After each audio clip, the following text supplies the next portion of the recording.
नमस्कार। हमारा कक्षा 12 का राजनीतिक विज्ञान विषय चल रहा था, जिसमें हमने पहला टॉपिक न्याय शुरू किया था।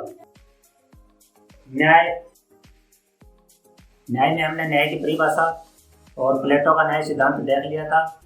प्लेटो ने अपने न्याय सिद्धांत में न्याय को आंतरिक मानते हुए न्याय को आत्मा का रूप में परिभाषित किया। आत्मा के उन्होंने 3 तत्व बताए, 3 तत्वों के आधार पर 3 सद्गुण बताए, 3 सद्गुणों के आधार पर 3 प्रकार की आत्माएं बताई और उन तीनों प्रकार की आत्माओं में अलग अलग कार्य बताए और उसी के आधार पर उन्होंने न्याय को परिभाषित किया। आज हम इसी अगली कड़ी में अरस्तु का न्याय सिद्धांत पढ़ेंगे। तो आज हम अरस्तु का न्याय सिद्धांत अरस्तु ने न्याय के बारे में क्या कहा है, इनके क्या विचार थे, तो आइए शुरू करते हैं। अरस्तु ने अपनी प्रसिद्ध कृति पॉलिटिक्स में न्याय सिद्धांत दिया है। तो इनकी प्रसिद्ध पुस्तक है पॉलिटिक्स।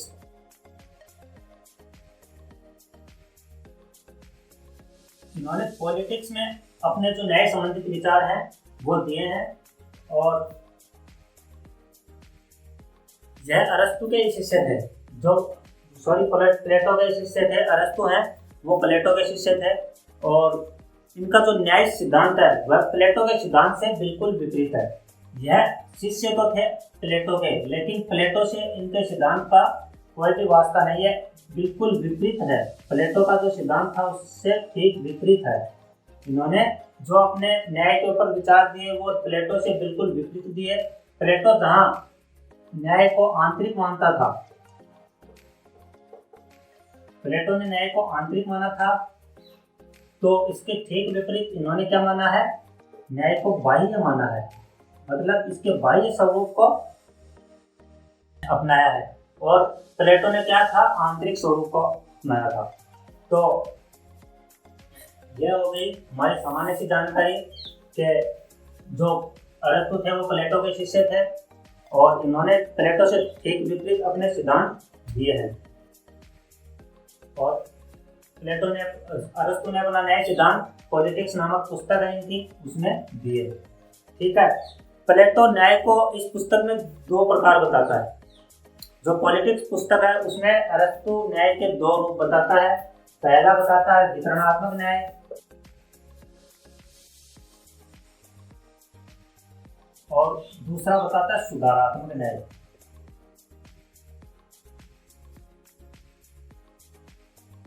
उन्होंने न्याय के 2 रूप बताए, एक बताया पहला वितरणात्मक, दूसरा सुधारात्मक। तो पहले हम वितरणात्मक न्याय के बारे में जानेंगे। वितरणात्मक न्याय क्या है?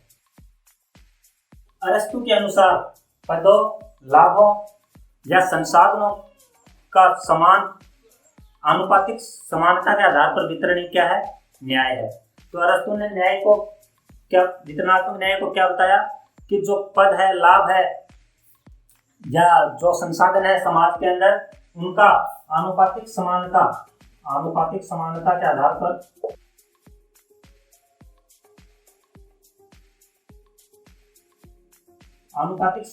आधार पर वितरण करना ही वितरणात्मक न्याय है। अब ये आनुपातिक समानता शब्द आपको दिख रहा है, इसका क्या अर्थ है? इसका अर्थ है समान के साथ समान व्यवहार और असमान के साथ असमान व्यवहार।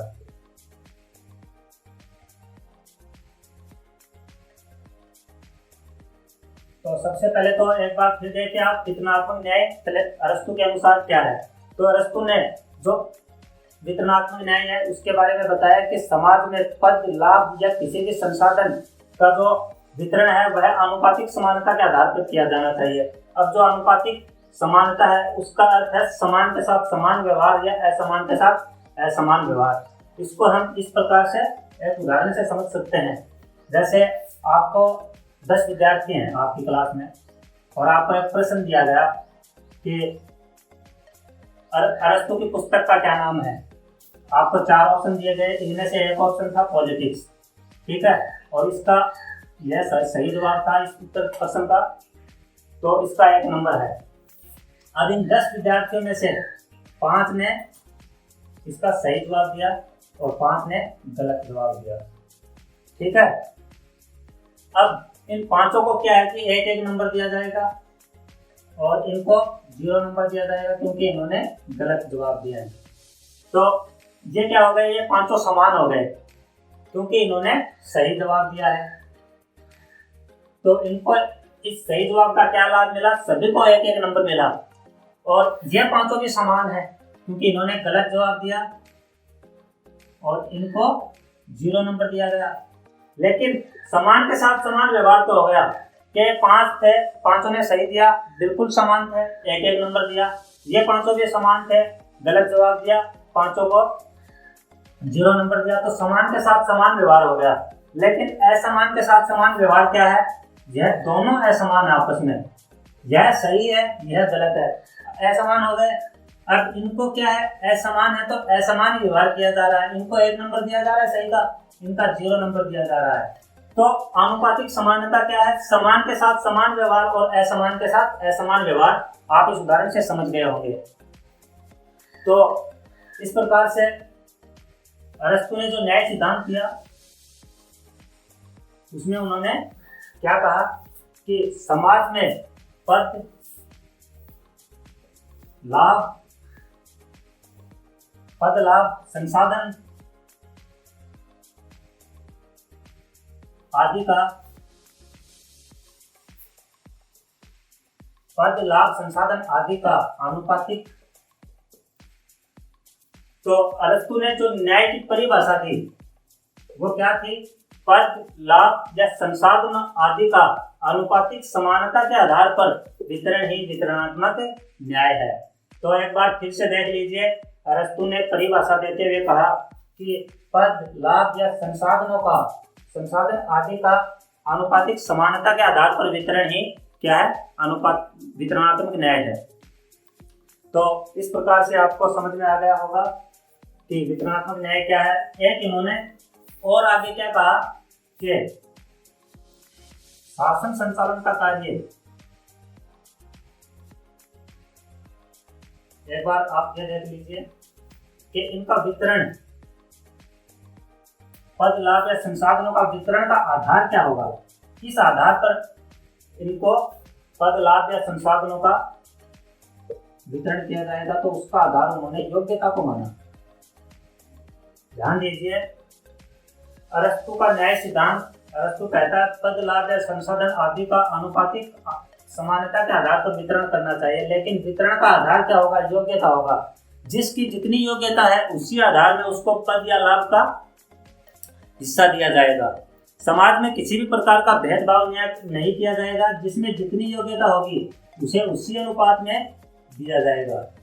तो यह अरस्तु का न्याय सिद्धांत हो गया। अब अरस्तु आगे चल के क्या कहता है कि शासन संचालन उसी को दिया जाना चाहिए जो इसे करने की योग्यता या क्षमता रखता हो।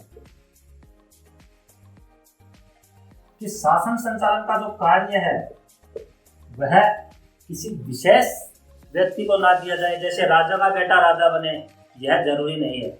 इसी प्रकार वह कहता है कि जो शासन संचालन का कार्य है वह योग्यता या क्षमता के आधार पर दिया जाना चाहिए, किसी विशेष वर्ग को यह अधिकार नहीं दिया जाना चाहिए। तो यही क्या है, वितरणात्मक न्याय है। अब अंत में इस सब सारे सिद्धांत को देखने के बाद हमें क्या निकल के आता है कि समान लोगों के साथ समान व्यवहार और असमान लोगों के साथ असमान व्यवहार ही वितरणात्मक न्याय है। तो हम अरस्तु के न्याय सिद्धांत को इस अर्थ में समझ सकते हैं। इसका अंतिम अर्थ क्या निकल के आता है कि समान लोगों के साथ समान व्यवहार तथा असमान लोगों के साथ असमान व्यवहार करना ही वितरणात्मक न्याय है। तो इस प्रकार से अरस्तु ने 2 प्रकार बताए। उनमें पहला प्रकार हमने देख लिया है कि वितरणात्मक न्याय क्या होता है। अब अरस्तु ने दूसरा प्रकार बताया, सुधारात्मक न्याय। अरस्तु ने न्याय का दूसरा प्रकार बताया, सुधारात्मक न्याय। तो आइए देखते हैं सुधारात्मक न्याय क्या है। अरस्तु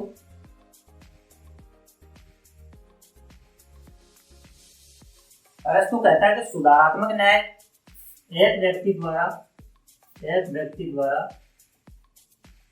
दूसरे व्यक्ति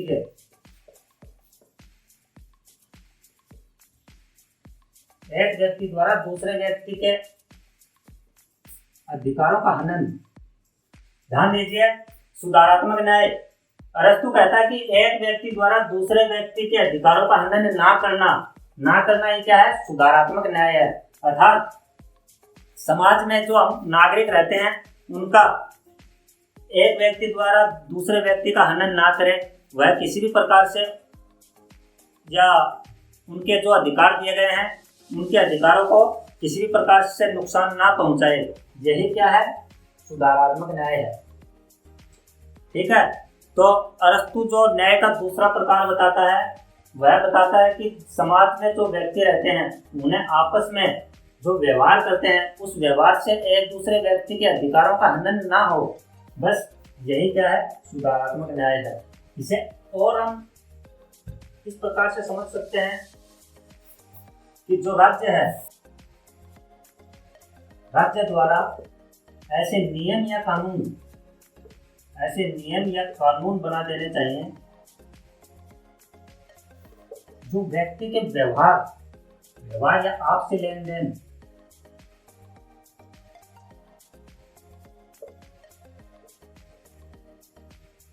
ध्यान दीजिए कि राज्य द्वारा ऐसे नियम या कानून बनाना जो व्यक्तियों के व्यवहार या आपसी लेन देन को निर्धारित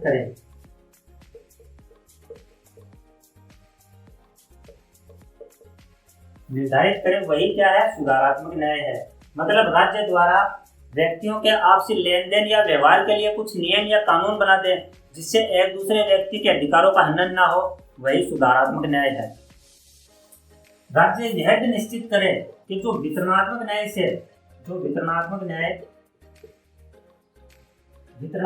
से जो अधिकार प्राप्त हुए व्यक्ति को उनकी सुरक्षा करना कौन करेगा? राज्य करेगा। जो वितरणात्मक न्याय था अरस्तु का पहला प्रकार, जो राजनीतिक न्याय था, वितरणात्मक न्याय का अन्य नाम राजनीतिक न्याय भी है। तो जो राजनीतिक न्याय या वितरणात्मक न्याय था वह व्यक्ति को जो अधिकार देता है, या वितरणात्मक न्याय व्यक्ति को जो अधिकार देता है उनकी सुरक्षा करना, उनकी सुरक्षा कौन निश्चित करेगा? राज्य करेगा। तो वितरणात्मक न्याय से प्राप्त अधिकारों की रक्षा करना या सुरक्षा करना ही क्या है? सुधारात्मक न्याय है। तो इस प्रकार से जो अरस्तु का सिद्धांत था वह हमारा कंप्लीट होता है। अरस्तु ने न्याय के दो रूप बताए। अरस्तु का जो सिद्धांत है वह अरस्तु इसमें दो प्रकार बताता है न्याय के। पहला बताता है वितरणात्मक न्याय। वितरणात्मक न्याय क्या है? समाज में व्यक्तियों को पद, लाभ या जो संसाधन उपलब्ध हैं उनका आनुपातिक समानता के आधार पर क्या करना? वितरण करना ही वितरणात्मक न्याय है। अब समान लोगों के साथ समान व्यवहार करेंगे और असमान लोगों के साथ असमान व्यवहार, वह तो क्या है? वितरणात्मक न्याय है। और दूसरा उन्होंने बताया सुधारात्मक न्याय। सुधारात्मक न्याय कानून से जुड़ा हुआ है। मतलब राज्य ऐसे कानूनों का निर्माण करेगा, कुछ ऐसे कानून बनाएगा जो व्यक्ति के अधिकारों की रक्षा करेगा और व्यक्ति को बताएगा कि एक व्यक्ति दूसरे व्यक्ति के अधिकारों का हनन ना करे, यही सुधारात्मक न्याय है। अब हमारा अगला अरस्तु का न्याय सिद्धांत कंप्लीट हो गया है। अब अगला है हमारा मध्यकाल में न्याय सिद्धांत। मध्यकाल में धर्म का बहुत ज्यादा बोलबाला रहा।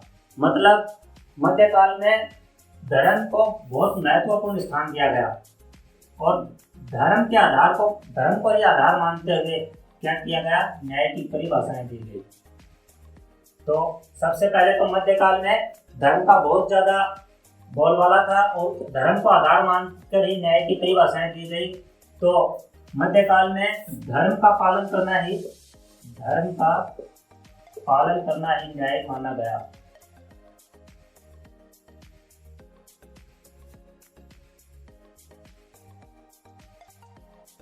मतलब जो मध्यकाल था उसमें धर्म का जो पालन करना था वही न्याय था। ठीक है। अब मध्यकाल में दो मुख्य विद्वान हुए हैं जिन्होंने अपने विचार दिए। एक थे संत अगस्टाइन और दूसरे थे थॉमस एक्विनास। इन दो विद्वानों ने मध्यकाल में न्याय के ऊपर अपने विचार दिए।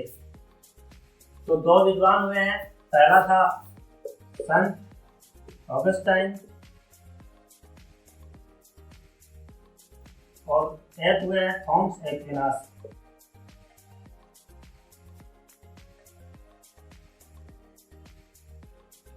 इन दोनों ने ही धर्म को मुख्य स्थान दिया और धर्म के आधार पर ही न्याय की परिभाषा दी।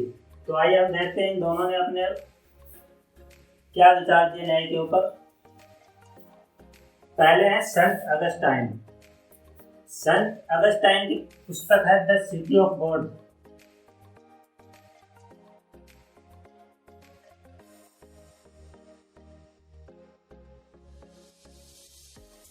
द सिटी ऑफ गॉड में इन्होंने क्या किया है, ईश्वरीय राज्य की स्थापना की कल्पना की है। ईश्वरीय राज्य, संत अगस्टाइन की पुस्तक है द सिटी ऑफ गॉड। इन्होंने इसमें ईश्वरीय राज्य की स्थापना के बारे में अपने विचार दिए हैं। और इस ईश्वरीय राज्य की स्थापना के लिए इन्होंने जिस चीज को महत्वपूर्ण माना है वह है न्याय। इन्होंने कहा है कि जो न्याय है उसके बिना ईश्वरीय राज्य की स्थापना की कल्पना करना भी नामुमकिन है।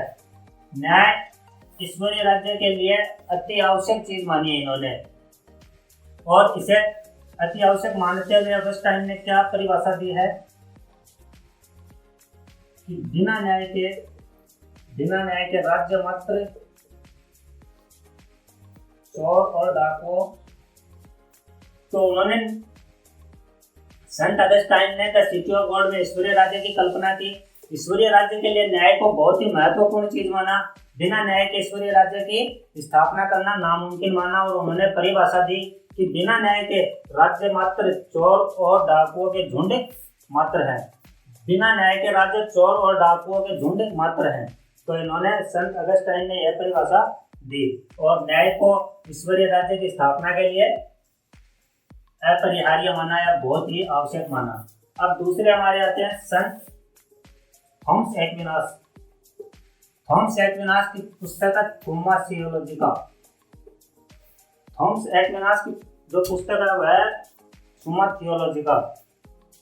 और इन्होंने कानून और न्याय को परस्पर सहयोगी माना है।